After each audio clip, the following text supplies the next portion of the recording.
sky looks cool. Good morning, everybody. It is almost 7 a.m. and we are headed to the Sam's Club Distribution Center in Kansas City, Kansas. 7 a.m. We have a 9 a.m. appointment. We're about an hour away. Walmart properties, Walmart DCs, Sam's Club, same thing. They don't want you there more than an hour early. And they're not a facility that's like, well, you know, you can park over here and hang out and it'll be fine. No, they'll tell you to go away, come back only an hour before your appointment. So, stayed at just at a rest stop here off of 35 in Kansas, 35 North. Not too bad, not too great. Didn't really get out of the truck a whole lot. Continue on I-35. It is early morning.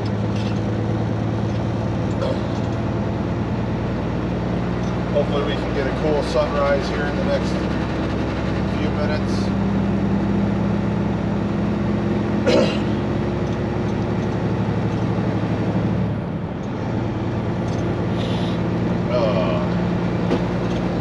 I gotta get this unloaded at 9. My next appointment is in Loveland, Colorado at 7 a.m. tomorrow. So I hope they're kind of quick to unload because I need to get going. I have to drive all the way across Kansas and halfway across Colorado today. Which, I mean, it's not like hard to do or anything, but you never know what's going to happen. So hopefully they're just kind of quick about it. Which Walmart usually is. I don't know that I've ever delivered to a Sam's Club distribution center. I've delivered some stuff directly to Sam's Club stores, but I don't know that I've ever delivered to a Sam's Club DC. But I'm assuming it's going to be exactly the same as Walmart. Which, the only thing about Walmart that I don't really like is that you have to disconnect your trailer and either sit in front of it or bobtail somewhere else. I know they're doing it for safety stuff, I get it, but it's annoying. But with the new trailer, dropping and hooking the trailer is a lot easier because the landing gear isn't stiff. I actually have both the gears. Like, it's a lot better with this trailer, but still, I don't know. Like, just lock because they have the dock locks for the trailers, and then unhook the red airline and come out and lock it. But I think that'd be one of the problems. They don't want to have to come out for every single truck that they do.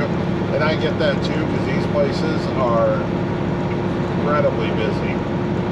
So that would be a pain. Although you could probably just have one where yard jockeys do it. But either way, it doesn't much matter. We're going to go get this over with, get it done.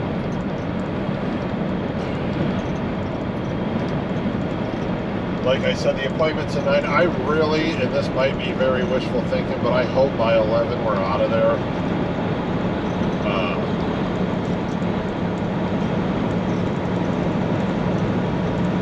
I guess we'll really find out. The good thing is, I guess if it's 2 or 3 hours, I'll do a split sleeper and get those couple hours back. Although I don't know that I'll actually need to do that. We'll just see. I got to decide too where I'm staying tonight.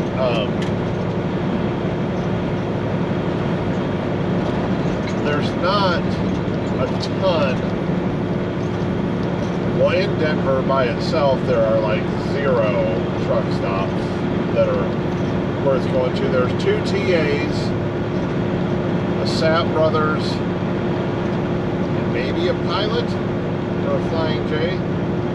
like in and around Denver. Commerce City is where a TA in the Sam Brothers is. There's a TA in Arvada, and I don't know where the rest is for sure. Worst case scenario, and I don't mean this to sound bad, but I'll go home. The only reason I really don't want to do that is it's going to be later in the day when I get over there, and I'm going to have to get up early to make it there, especially if I go home. So I'd rather be... There's a Love's not too far from Loveland, down 25. That'll probably be full by the time I get there. So yeah, I don't know. We'll see. I'm kind of thinking I'm going to end up staying in Lyman, which is an hour and a half or so, probably from Denver. Probably about the same distance from Loveland. I don't know. Loveland's a little north of Denver, so I don't know. But that's definitely an option. There's a big TA there in a Flying J. That's the furthest I want to stay away from where I'm going. And again, it's a Walmart or a Sam's Club distribution center that the second part of this load's going to, and can't park there. So we'll just have to see. We'll work it out when we get going. We've got a few options. That sky looks very neat. That red with the sun coming up.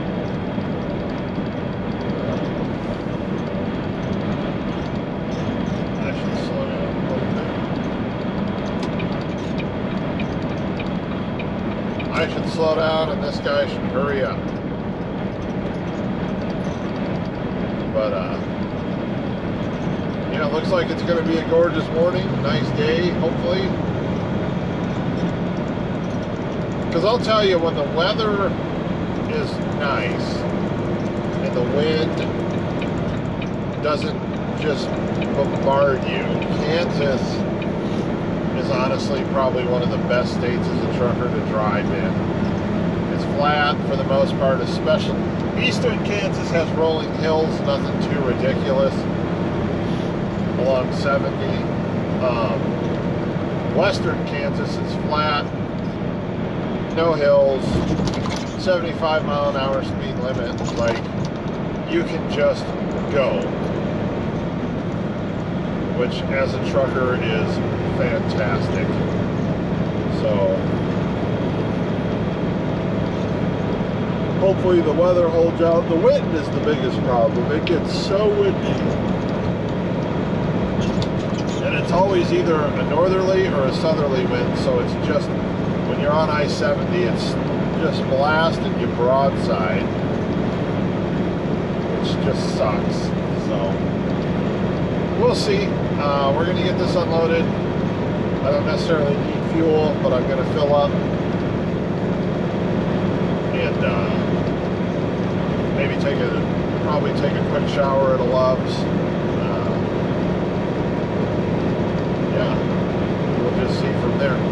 I stayed the night before last, at a TA in Texas. It wasn't a true TA, it was a Shell fuel stop with like a TA. They were combined, if that makes sense. And the parking lot was it seemed like brand new fresh concrete, very smooth and gigantic, tons of parking spots. Excuse me. Really wide parking spots, like just big. You had plenty of extra room on either side. And the store, like when I walked in there, I was blown away. It was really clean. The people were really nice. They had tons of good food. Tons of like souvenirs and stuff. If you're into that, I'm not. Every now and then I buy something like that I think will be cool at home, but not a lot. But yeah, it was one of the nicest TAs I've ever been in. TAs are usually god-awful, filthy parking lots that look like they were in downtown Baghdad before they were over here. Potholes, bombed out, the tightest parking spots you'll ever find. They're always at an angle too. They're not just straight, which makes them harder to get into. They're just, in my opinion, as far as truck stops go, TAs, besides Iowa 80, which is a TA, the one I stayed at last night, and I've been into one other, I can't remember where it was, and I was like, wow, they are the worst big truck stop that exists. They're awful. They're usually nasty. You know, people, a lot of you guys, whatever, they like that country kitchen restaurant or whatever the hell it's called, country pride, I don't know. It's horrible. It's dirty. Like, I don't. TA is my last choice of places to stay, to be honest. Now, so I guess since I opened that Pandora's box, TA is the worst. I would say most of the time pilots and flying J's are just above them. A lot of those are disgusting as well. Some of them are very nice. Like it honestly depends on where they're at and who's working there and how old they are. It doesn't seem like they're much on upkeep within those facilities. And then after that, I would say Petros, which I actually like Petros a lot. I don't think I know TA and Petro are the same company. So a lot of Petros are not clean on the inside. Like they're not. But they're better than TAs, and in my experience and opinion, most of the time they're better than a pilot or flying J. And they usually have really big parking lots that are pretty easy to get into, and a lot of them have like chrome shops or radio shops, you know, just extra things, which is nice. Now, as far as big chains go, Love's is the best. They have the nicest stores. They have the newest stores because they're building them all over the place. The only knock against a lot of Loves for me is that their parking lots are usually small, and I think a lot of people like Loves. They fill up really fast. There's a lot of do-it-yourself parkers that go into Loves. But other than that, Loves is like, as far as showers and stuff goes, I would so much rather stay at a Loves or stop at a Loves during the day. Same thing with food and all of that. Like, to me, Loves is just so much nicer than all the rest of them. QTs are very, very nice. I like QTs.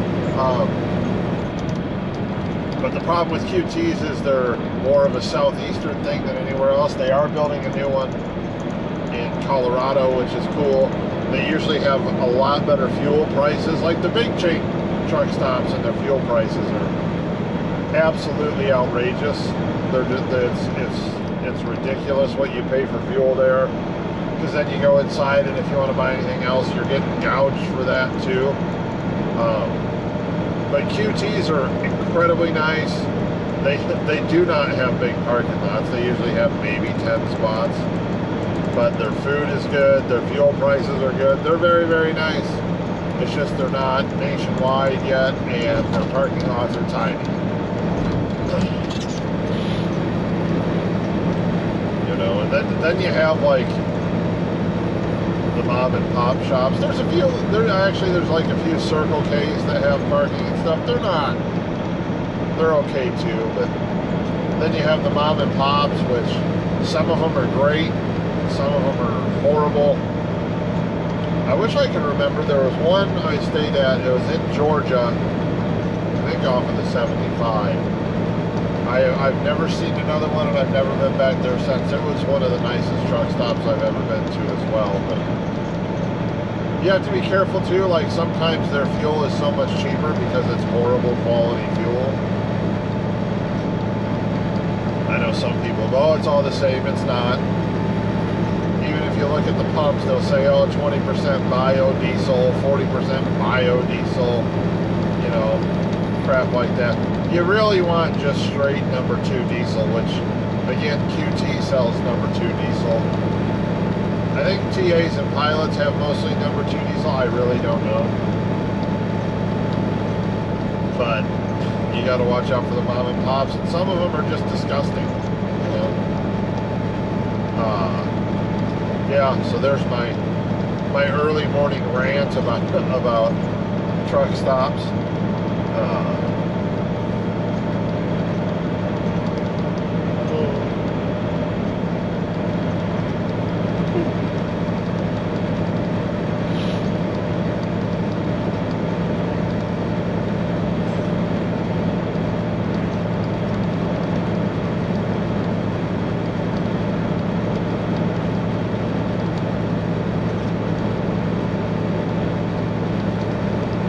I watch a lot of other trucking YouTube channels, and one of them I watch is called Trucking with Velox 18. I like that guy a lot. He's actually kind of become my favorite trucking channel. Him and Nevada Trucking and Trails I like a lot. But he has pretty much, it's a Pete hood truck that he like spec'd out himself and ordered, and he put it up for sale. At least he announced it online, and he was discussing it. I guess I never paid that much attention to the truck when I was watching his channel, because I'm not gonna, like, I love Kenworth W900s. I think Peterbilts look cool, although you see a ton of them. But trucks don't impress me as much as some other guys. Like, I would rather make money than look cool. That's more important. Velox is selling his truck because of that. One, it's a flat top that he's pulling a reefer with. It wouldn't matter what trailer you're pulling. Flat tops are going to hurt your fuel mileage simply because, so like the top of my truck slopes up and blocks the trailer, so it's an aero truck. It's more aerodynamic. But he's selling his truck because it's got terrible fuel mileage. He finds himself on longer trips out than I guess he had planned on doing. I don't know what his plan was, because I know he lived in Cali, he moved to Tennessee, and he runs the Midwest a lot now. But his truck's horrible with fuel mileage, and he's selling it. But I, you know, talking about trucks and stuff, the way he spec'd it out, I don't know why anyone would spec a truck that way. It's got a coffin sleeper on it, pretty much. Tiny little flat top sleeper. You can't stand up in it. There's no room in it for anything. Yet, you know, his truck has a ton of horsepower for pulling hills. He drives the Midwest. There are no hills or mountains. You know, I don't give anyone a lot of advice about starting into this, because one, right now, you shouldn't. There's some advice for you. Don't. But if you do worry about making money, not looking cool, I'm actually going to do a video, I think, while I'm home, discussing numbers that you should actually care about. Because all these other YouTubers, trucking channels, and all that stuff, they give you, like, oh, I made this much this week, this load is this much per mile, blah, blah, blah, this and that, this and that. I think Just Trucking does pretty good about giving you some other numbers. But then there's numbers that you really should be concerned with, even more so than the rates per mile, which, don't get me wrong, them are a number that you should be very concerned with, especially right now. Oh, excuse me. But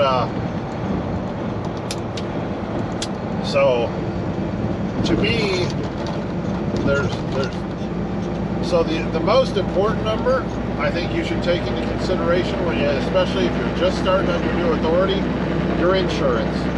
I have a 2016 Volvo, and when I started up until a couple of weeks ago, I had a 2013 dry van.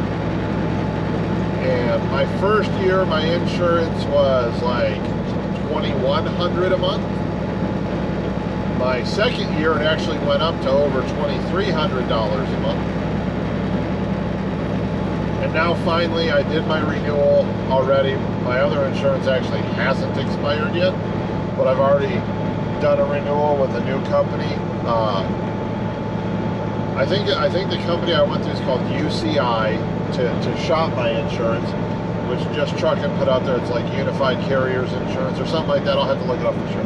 Doesn't matter. But now my insurance is finally down. It's like $1,100 a month, which is huge. But it's also going into my third year. It's my second renewal. From all the research I've done and stuff, that's usually when you get your relief from insurance. But guys, first coming out here, you know, you're going to pay over $2,000 a month in insurance, and my truck and trailer were paid off, you know, and it's not a real expensive truck, you know, compared to like the $250,000 that some of these guys pay for their trucks, which if that's what you want to do, the more power to you, man. I don't care, you do you. But so the insurance is number one.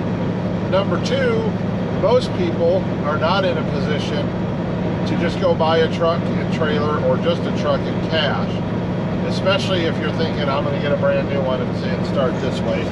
Which one, if you're going straight from like I got my CDL to your own authority, don't buy a brand new, really expensive truck. Go buy a used one. The maintenance might cost you a little bit more and all that.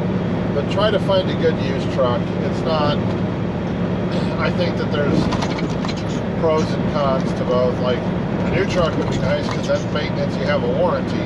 However, you're also going to have like a $3,000 or $4,000 a month truck payment, which is another number you should consider. So, let's just say you have a $3,000 a month truck payment because you bought a $200,000 truck. And I don't even know if that's right. It could be more, it could be less, but we're going to go with $3,000. So now, between insurance and a truck payment, just your truck payment, okay, you're at $5,000, $5,000 at least, probably closer to $6,000. But we'll say $5,000 a month in insurance and a truck payment. Okay. Then, if you're going to buy your trailer, which, you know, and you're going to finance that also, that's probably another $1,000 a month. Like, my trailer now I have a payment on. It's just a smidge over $900 a month. It's a 2023 dry van, so it's an expensive payment, but it's the only one I have, and I really wanted a new trailer. Anyway, let's just, so now you're at $6,000 in payments. Before you ever make a profit, $6,000 has to be paid out just for 3 of your bills. 3 of your bills, $6,000. In my opinion, those are the biggest 3 numbers you got to worry about. Then, diesel right now, I filled up day before yesterday. It was $1,200. That's one fill up, and my tank was low. I was below a quarter of a tank, but so there's $1,200 in one fill up. You're gonna do that. You're gonna do that minimum of once a week, but probably twice. So let's just say $2,000 a week right now in diesel. All right, that's a week. 4 weeks in a month. You know, that's $8,000. So, truck, trailer, insurance, diesel, $14,000 a month before you've made anything. You know, so guys that are out there saying, you know, and here's the other thing that and I know I've been talking a long time, and that's okay. A very, very good week a year ago, you could possibly make 10 grand in a week. Probably not. Right now, I don't think you're making 10 grand a week. You know, you're probably looking more between 6 and 8 a week. So you're going to work for 2 weeks with all those payments just to pay your bills. Just to pay the bills, 2 weeks, $14,000. Might be 2.5 weeks for some guys, depending on the rates, where you're at, and what you're doing, and what you're willing to do. So 2 weeks, zero profit, just paying the bills.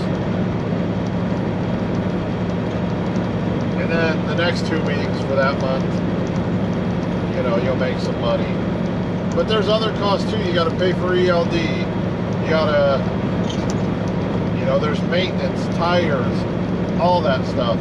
So when guys are out here saying they're making $20,000, $25,000 a month, they're spending,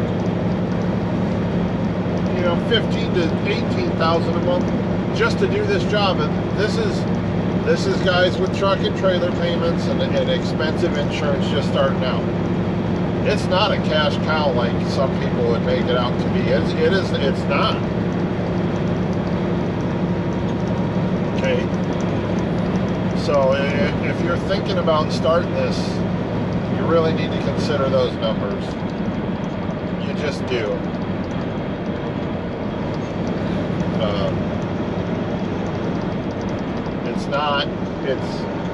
It's not a get rich quick thing. Now, I was fortunate enough,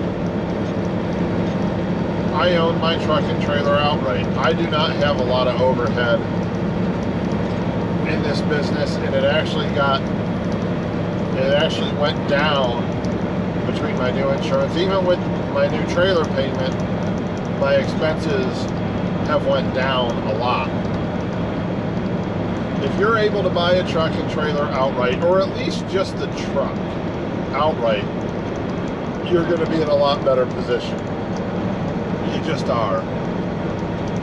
Now, if you can't do that, that's another reason I say look for a used truck, because the payment is going to be smaller, or if nothing else, you're going to be able to pay it off a lot sooner. So, you know, if you can find a decent used truck, and I mean, right now when I bought my truck, the prices weren't astronomical, and the last year they've been absolutely horrible. They're actually coming back down to earth now. But get an aerodynamic truck. A lot of people call them plastic trucks. You don't need to worry about looking cool. Worry about profit. You know. But think about that when you start. Between $15,000 and $18,000 a month in expenses for your first couple of years. And then once your insurance goes down, that'll be nice. But if you still have a truck and trailer payment, you're like me, I'm going to save $1,000 a month, a little bit more actually, in insurance. That's awesome. But then think about what I said before. If your expenses are 15 grand and you save $1,000, you're still paying $14,000, guys. It's not cheap to do this. And new truck, used truck, things are going to happen. You're going to have to pay for maintenance. That's not cheap on these trucks at all. And hopefully you're someone that's mechanically inclined. I'm not. I can do some little things. I try to do as much as I can, but I'm not mechanically inclined. And maintenance is very, very expensive, especially if you go to the dealership, which I actually do a lot, because I trust them more than a lot of places. I haven't found a local shop that I really, really trust. But yeah, that's my 2 cents on that. Some advice, I guess, like I said, I just ranted for probably 15 minutes about that, but I'm going to do a video where I just sit down and kind of break it down. But this isn't easy, and it's not cheap, so just think about that if you're thinking about getting started in this. And if you're a person that wants to be home a lot, don't do this. It's not a be at home every night or every few day job. There's a couple channels that I really like, but they're home a lot, and they don't make a lot of money trucking. They do, well, one of them does still. One of them is gone long enough that it's like, okay, the other one tries to be home almost every day. That works for him. He does just fine with that, and more power to him. And if you can make that work for you, more power to you. I don't think you're going to be able to make it work. It's not realistic. There's going to be times where you're going to have to be gone a month or more, especially if you have all the, so that goes back to what I was saying before. If you have all those payments, them big payments, you ain't sitting at home and paying those bills. You're not. You're going to have to run your ass off just to pay the bills. Because you got your business bills and then you have all your home bills. You're never going to be able to stop. You're going to have to take horrible loads just to keep the wheels turning, which, hey, I've taken some horrible loads too, and that's what a lot of, oh, don't take that cheap freight. Sometimes you don't have a choice. There are markets that when you get paid very, very well to go into them, part of the reason why you're getting paid very, very well to go into them is because to get out of them sucks.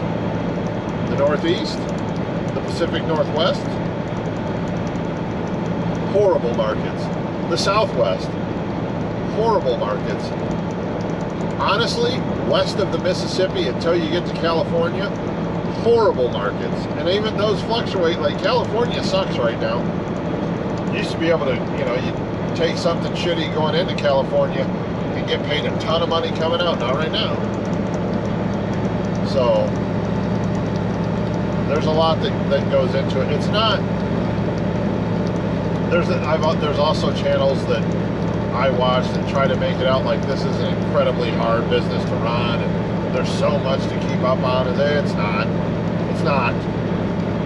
Like as far as paperwork goes, guys, this is easy. You have some yearly stuff that you have to pay and take care of, and you have quarterly IFTA. It's not hard. Like the paperwork side of it's not hard, but everything else is. So that's my thoughts on the numbers that you should care about in trucking. They're the most important numbers. They're more important than rate per mile, because you're thinking about getting into this, you know, you shouldn't even consider the rate per mile until you consider, wow, I'm going to have to make $14,000, $15,000 or more just to pay the business bills, just for the business to break even, which to make that much, and especially right now, requires a whole lot of driving truck. So anyway, that's enough about that. I say I don't give a lot of advice and then I ramble on about it forever, and I'm going to make a different video about the same exact thing, but those are my thoughts on it.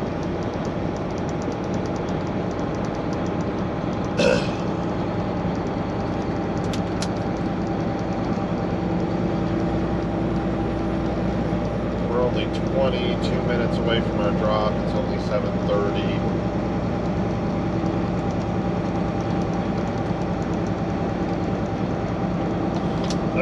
I might stop. Let me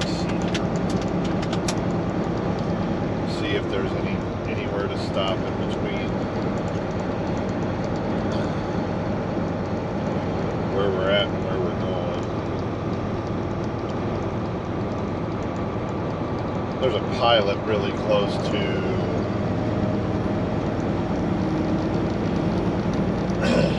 our drop.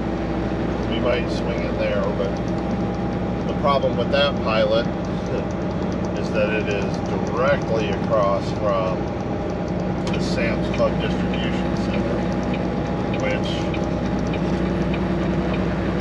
means it's going to be packed.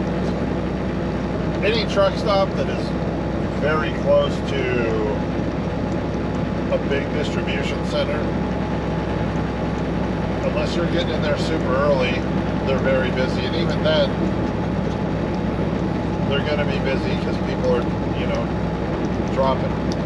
dropping their loads all day long. So we might swing in there, though. I'm hungry. With some breakfast, some coffee. It's the only downfall about staying at rest stops over truck stops. You get up in the morning, and I keep food in my truck, but I don't have anything in here that I want to eat, especially for breakfast, and I don't have a coffee pot in here, so I could go for some coffee and something for breakfast.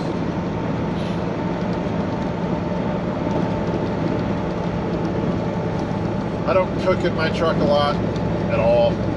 I have a microwave, but I don't cook anything else. I don't want this truck to smell like food all the time, sitting there cooking everything all the time. So, not a lot of cooking in the truck. I do a lot of meal prepping, like when I leave, I bring a lot of food with me because the truck stops are just, one, almost everything they have is unhealthy, or anything that you're probably going to get. Two, it's expensive, so. But every now and then, you can buy some food at the truck stop.